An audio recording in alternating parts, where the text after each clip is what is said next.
Assalamualaikum warahmatullahi wabarakatuh.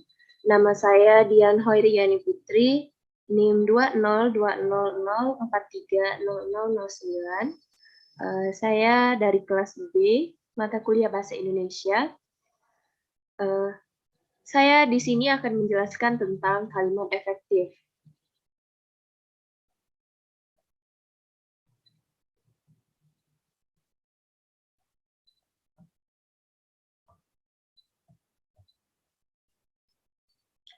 Yang pertama yaitu pengertian kalimat efektif. Kalimat efektif adalah kalimat yang menyampaikan informasi yang sama dengan informasi yang diterima pembaca.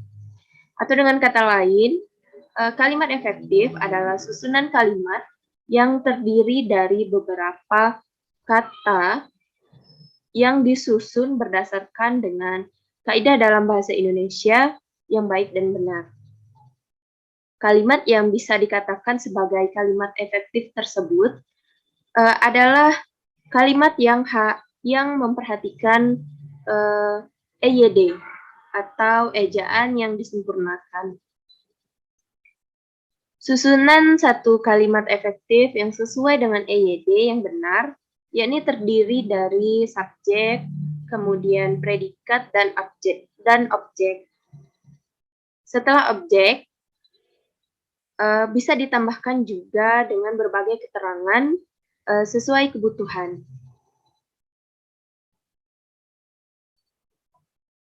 Kemudian yang selanjutnya yaitu ciri-ciri kalimat efektif. Kalimat efektif di sini yang kita bahas mempunyai 11 ciri-ciri. Yang pertama yaitu kesatuan gagasan, yang kedua kesepadanan, yang ketiga keparalelan, yang keempat kehematan, kelima kelogisan, 6 kecermatan, yang ketujuh kebervariasian, yang kedelapan ketegasan, kesembilan ketepatan, ke-10 kebenaran struktur, dan yang terakhir atau yang ke-11 adalah keringkasan.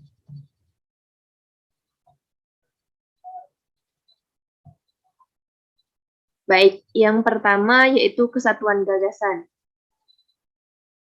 Kalimat efektif hanya memiliki kesatuan gagasan yang mengandung satu ide pokok. Kesatuan gagasan adalah ketika subjek, predikat, dan unsur lainnya membentuk kesatuan tunggal dan saling mendukung. Saya beri contoh yang pertama yaitu tahun ini SPP mahasiswa baru saja dinaikkan. Kemudian kalimat yang kedua, SPP mahasiswa tahun ini baru saja dinaikkan. Kemudian kalimat yang ketiga, tahun ini SPP mahasiswa tanda strip baru saja dinaikkan. Yang manakah yang termasuk dalam kalimat efektif? Baik, kita akan membahas kalimat efektif dari 3 kalimat tersebut. Kalimat yang pertama bukan termasuk kalimat efektif, karena kalimat tersebut mempunyai 2 gagasan. Yang kedua, kalimat kedua dan ketiga adalah termasuk kalimat yang efektif karena hanya mempunyai 1 gagasan.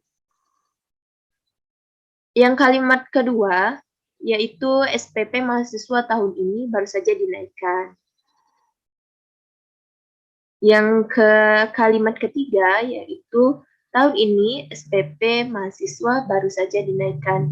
Jadi, 2 kalimat ini hanya mempunyai 1 gagasan, yaitu ya tahun ini baru saja dinaikkan gitu.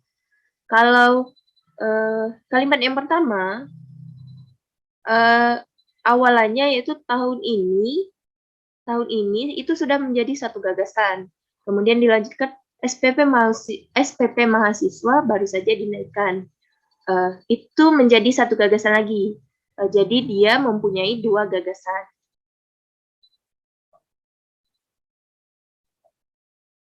Kemudian yang selanjutnya kesepadanan. Kesepadanan adalah keseimbangan pikiran atau gagasan dengan struktur kalimat. beberapa hal yang harus diperhatikan dalam kesepadanan ini adalah yang pertama yaitu kalimat harus memiliki subjek dan predikat yang jelas. Contohnya, pada kalimat mereka membicarakan masalah batas tadi. Kalimat mereka membicarakan masalah batas tadi memiliki subjek, predikat, dan objek, yaitu subjeknya terdiri oleh kata mereka, sedangkan predikat di sana yaitu membicarakan, dan objek di sana terdapat atau diisi oleh kata masalah batas tadi. Yang kedua yaitu kata depan tidak berada di depan subjek. Contoh dalam kalimatnya yaitu bagi semua mahasiswa baru harus segera konfirmasi. Untuk menjadi kalimat efektif, kata bagi harus dihilangkan sehingga menjadi semua mahasiswa baru harus segera konfirmasi. Saya ulangi, kalimat yang pertama yaitu bagi semua mahasiswa baru harus segera konfirmasi. Sedangkan kalimat yang sudah diperbarui yang sesuai dengan ejaan dalam bahasa Indonesia atau kalimat yang efektif yaitu semua mahasiswa baru harus segera konfirmasi. Jadi bagi yang kata awalnya tadi itu dihilangkan gitu. Kemudian yang ketiga, konjungsi intrakalimat tidak dipakai dalam kalimat tunggal. Sebagai contoh, saksi tidak hadir sehingga persidangan ditunda minggu depan.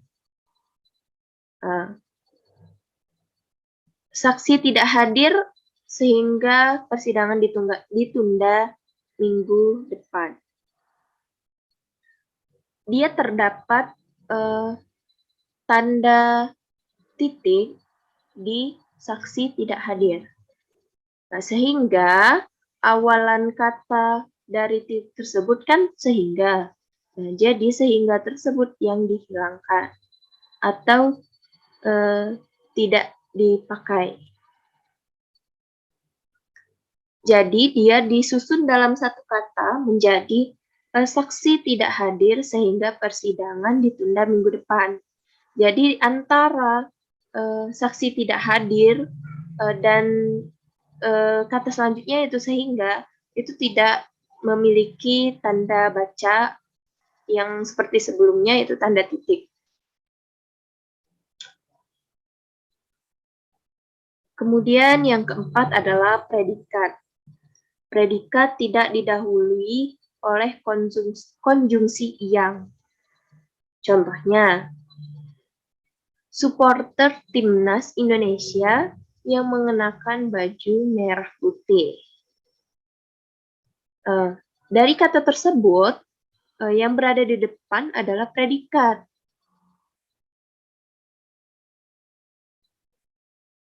Menjadi supporter timnas Indonesia mengenakan baju merah putih. Jadi apa perbedaannya?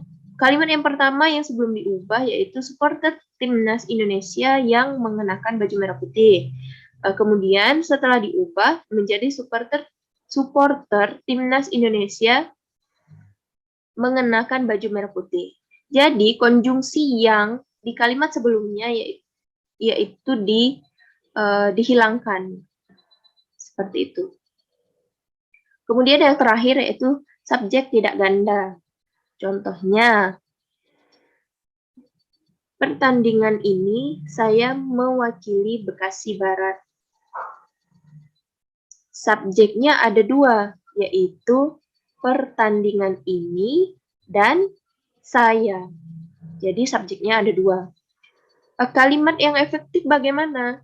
Kalimat yang efektif yaitu dalam pertandingan ini saya mewakili wilayah Bekasi Barat. Apa perbedaannya dari kalimat sebelumnya itu? Kalimat sebelumnya kan pertandingan ini saya mewakili Bekasi Barat. Nah, jadi subjeknya itu ada dua. Jadi setelah dijadikan kalimat efektif, dia hanya mempunyai satu subjek, yaitu hanya saya. Yaitu kalimatnya berbunyi, dalam pertandingan ini saya mewakili wilayah Bekasi Barat.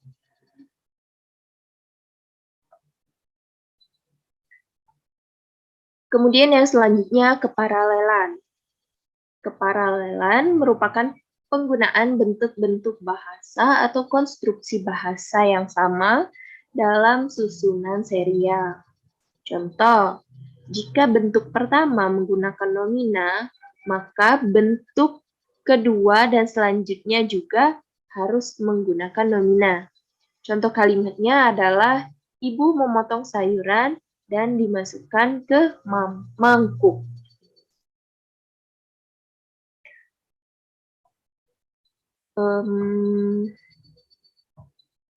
Yang keempat adalah kehematan. Kehematan yaitu menggunakan kata secara efisien dan tidak berlebihan, sehingga setiap kata yang digunakan memiliki fungsi yang jelas. Kehematan ini didapatkan dengan cara yang pertama, yaitu menghindari pengulangan subjek kalimat. Contoh kalimatnya adalah mereka naik pentas. Begitu mereka tiba. Nah, ada pengulangan subjek di sini. Mereka naik pentas begitu mereka tiba. Subjek di sini adalah mereka. Sedangkan penggunaan dalam satu kalimat ini menggunakan dua subjek. Itu harus dihindari dalam membuat kalimat yang efektif. Atau dengan kata lain, menghindari pemborosan kata dalam menyusun kalimat efektif. Yang kedua yaitu menghindari kata hari, tanggal, bulan, dan tahun dalam hubungannya dengan nama, hari, tanggal, bulan, dan tahun. Contohnya, pemberontakan itu meletus pada tanggal 30 bulan September tahun 1965. Dalam kalimat tersebut, ada banyak sekali pemborosan kata, seperti kata tanggal, terus kata bulan, dan kata tahun. Kalimat yang efektif bagaimana? Harusnya kalimat yang efektif menghilangkan kata bulan dan tahun dan maupun tanggal. Kalimat yang efektif dari kalimat tersebut adalah pemberontakan itu meletus pada 30 September 1965. Jadi penggunaan tanggal, bulan, dan tahun dalam kata sebelumnya itu lebih baik dihilangkan karena hal itu termasuk dalam pemborosan kata. Kemudian yang selanjutnya menghindari pemakaian hipernim. Contohnya, pakaiannya berwarna merah menyala. Pakaiannya berwarna merah menyala. Kata berwarna di situ sudah termasuk dalam pemborosan kata. Karena kata merah menyala sudah mengungkapkan bahwa pakaian tersebut berwarna. Jadi kata berwarna sebenarnya itu tidak perlu lagi dicantumkan karena akan membuat pemborosan kata di sana. Jadi kata yang efektif adalah pakaiannya merah menyala, gitu.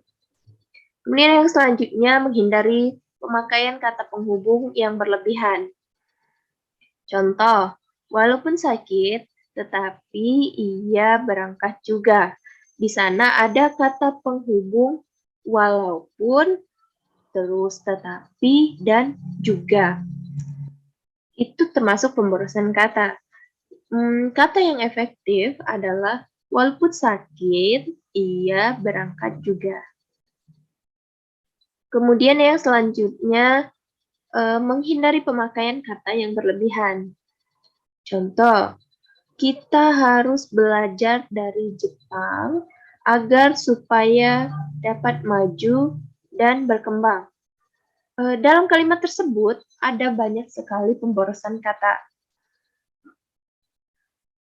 yaitu agar supaya. Kita harus belajar dari Jepang agar supaya. Agar dan supaya itu kan maknanya sama. Jadi tidak harus dipakai salah satu kata saja, begitu. Jadi kalimat yang efektif adalah kita harus belajar dari Jepang agar dapat maju dan berkembang. Kemudian ciri yang selanjutnya yaitu kelogisan. Kelogisan maksudnya adalah suatu kalimat yang mengandung makna yang diterima akal sehat dan kalimat tersebut bermakna sesuai kaidah-kaidah nalar secara umum. Contoh kalimat yang tidak logis adalah ayahnya mengajari kami bahasa Inggris. Seharusnya atau kalimat yang efektif adalah ayahnya mengajarkan bahasa Inggris di sekolah kami, gitu. Atau ayahnya mengajari kami bahasa Inggris.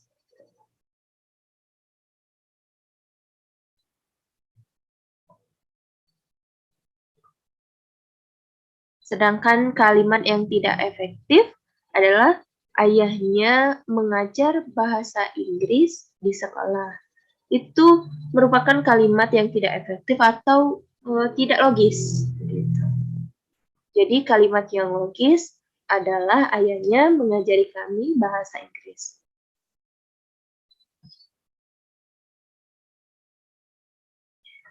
Kemudian yang selanjutnya yaitu kecermatan. Dalam penulisan kalimat efektif dibutuhkan kecermatan agar tidak menimbulkan tafsir ganda. Penempatan unsur-unsur kalimat yang tepat akan membantu pembaca memahami makna kalimat secara jelas. Contoh kalimatnya adalah berdasarkan agenda sekretaris manajer personalia akan memberi pengarahan kepada pegawai baru. Kalimat tersebut merupakan kalimat yang tidak cermat.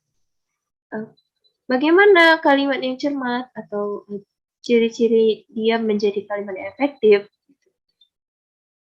Kalimat yang sebelumnya diubah menjadi berdasarkan agenda sekretaris, manajer personalia akan memberi pengarahan kepada pegawai baru.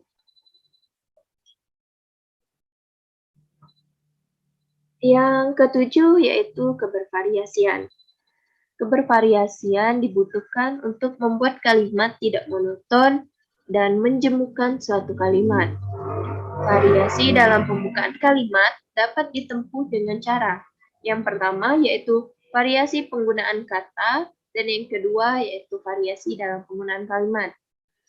Kita bahas yang pertama. Yang pertama yaitu variasi penggunaan kata. Contohnya adalah pembicaraan itu membicarakan kenakalan mahasiswa. Kalimat tersebut merupakan kalimat yang terdengar monoton karena dia mengulangi kata pembicaraan. Lalu di selanjutnya yaitu membicarakan. Seharusnya dia menggunakan kata yang lebih bervariasi, namun memiliki makna yang sama, seperti pembicaraan itu membahas kenakalan mahasiswa. Jadi di sana ada penggunaan kata pembicaraan, kemudian kata yang kedua menggunakan kata membahas. Jadi, kata yang digunakannya bervariasi atau tidak monoton. Kemudian yang kedua yaitu variasi dalam penggunaan kalimat. Yang pertama, frasa keterangan tempat atau waktu diletakkan di awal kalimat.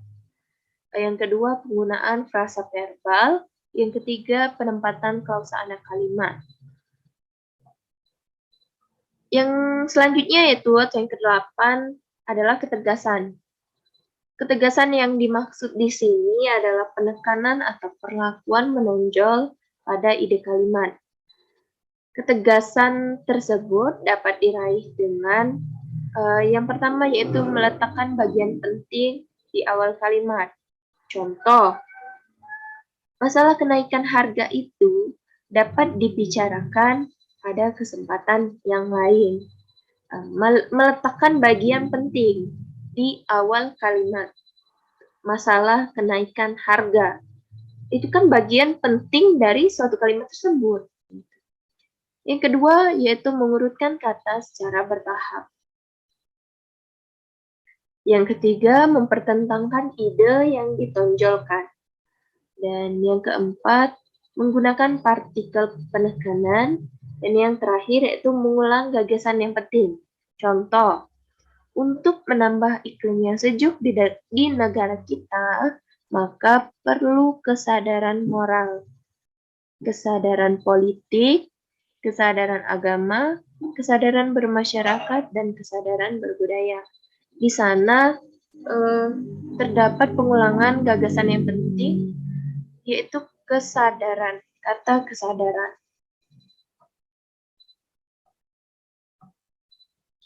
Selanjutnya, atau yang ke-9 adalah ketepatan. Ketepatan dalam kalimat efektif artinya informasi yang disampaikan harus jitu atau tepat sasaran, sehingga dibutuhkan ketelitian. Kalimat yang tidak tepat akan menimbulkan multitafsir, sehingga menyebabkan keambiguan atau makna lebih dari satu, menjadi kabur, bahkan meragukan. Setiap kata yang digunakan perlu dipilih secara tepat dan cermat, sehingga dapat mewakili tujuan, maksud, atau pesan dari penulis.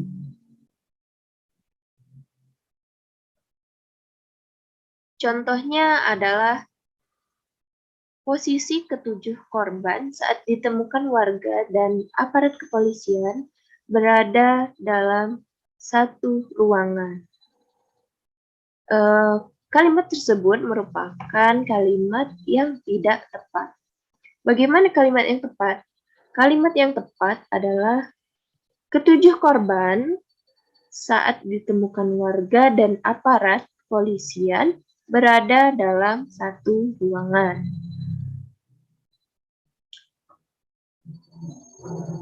Kemudian selanjutnya yaitu kebenaran struktur. Kebenaran struktur dalam kalimat efektif adalah kebenaran kaidah bahasa seperti kejelasan struktur dan hubungan fungsi. Hubungan fungsi dapat berupa subjek, predikat, objek, pelengkap, dan keterangan. Contoh kalimatnya adalah kepada hadirin dimohon berdiri. Kalimat tersebut merupakan kalimat yang tidak efektif karena di sana terdapat kepada.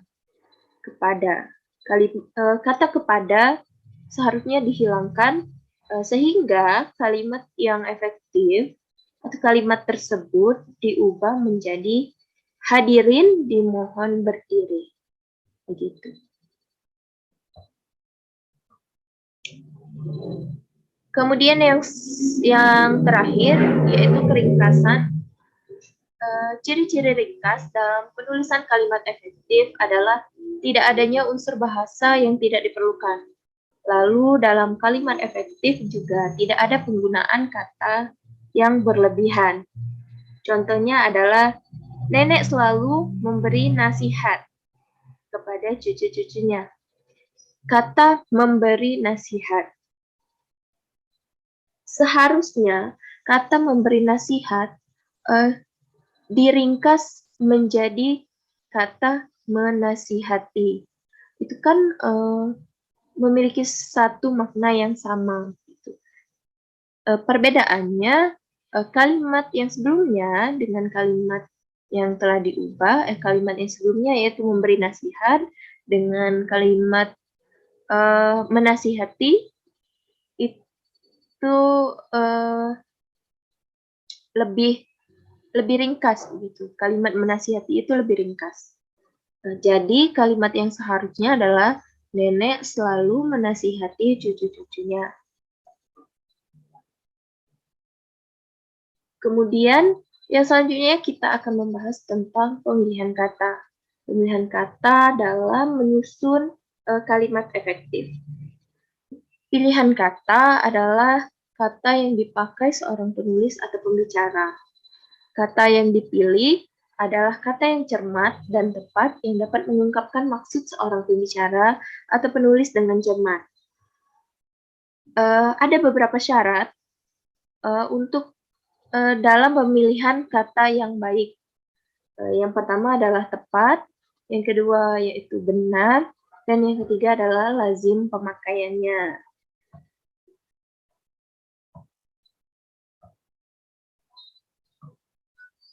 Kemudian yang selanjutnya, perangkaian kalimat efektif. Perangkaian kalimat efektif harus bervariasi agar tulisan tidak monoton saat dibaca. Penyusunan kalimat juga harus secara sistematis atau tersusun per kalimat dan paragraf, serta memiliki makna yang jelas dan tidak ambigu.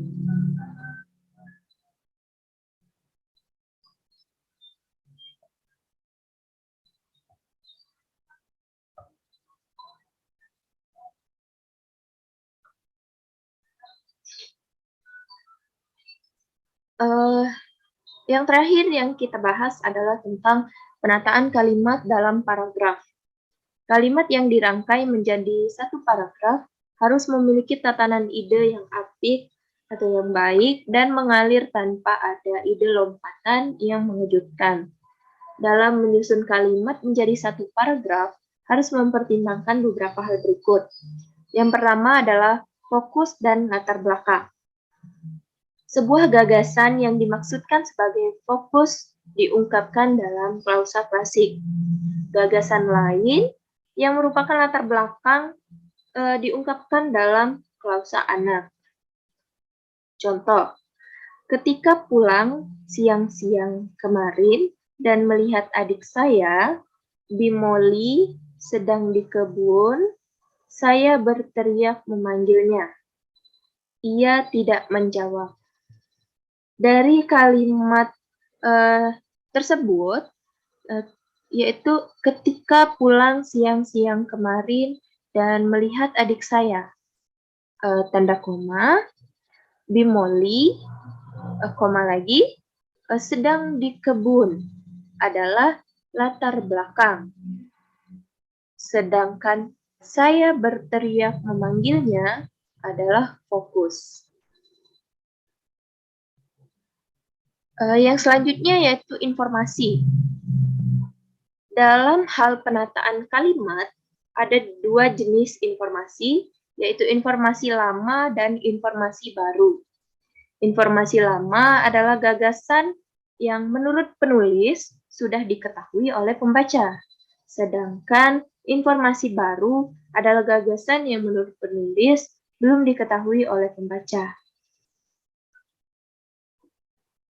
Contohnya yaitu, rumah ayah ada 4 kamar tidurnya dan 2 kamar tamunya.